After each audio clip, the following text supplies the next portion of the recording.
Chandrababu Naidu campaigning ఇంటింటికి పోయినప్పుడు వాళ్ళ ఎమ్మెల్యేలు చేసిన క్యాంపెయిన్ పిల్లలు కనపడితే నీకు 15,000, నీకు 15,000, నీకు 15,000, నీకు 15,000 సంతోషమా అని అడిగే క్యాంపెయిన్.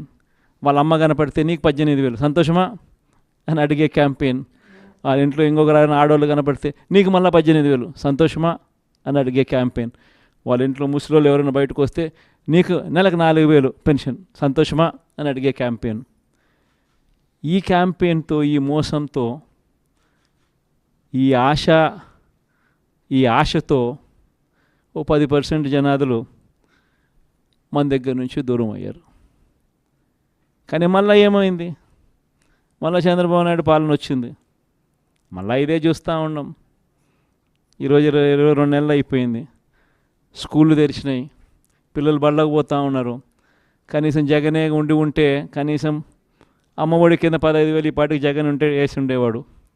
ఆ 15,000 బాయా, ఈయన నీకు 15,000, నీకు 15,000, నీకు 15,000 అని ఇస్తానని చెప్పి అది బాయా. వ్యవసాయ పనులు ముమ్మరంగా సాగుతూ ఉన్నాయి. జగనే ఉంటే రైతు భరోసా కింద 13,500 చేతిలో పడేది. జగనే ఉంటే చంద్రబాబు వచ్చాడు 20,000 ఇస్తానన్నాడు. ఆ 13,500 బాయా, ఆ 20,000 బాయా.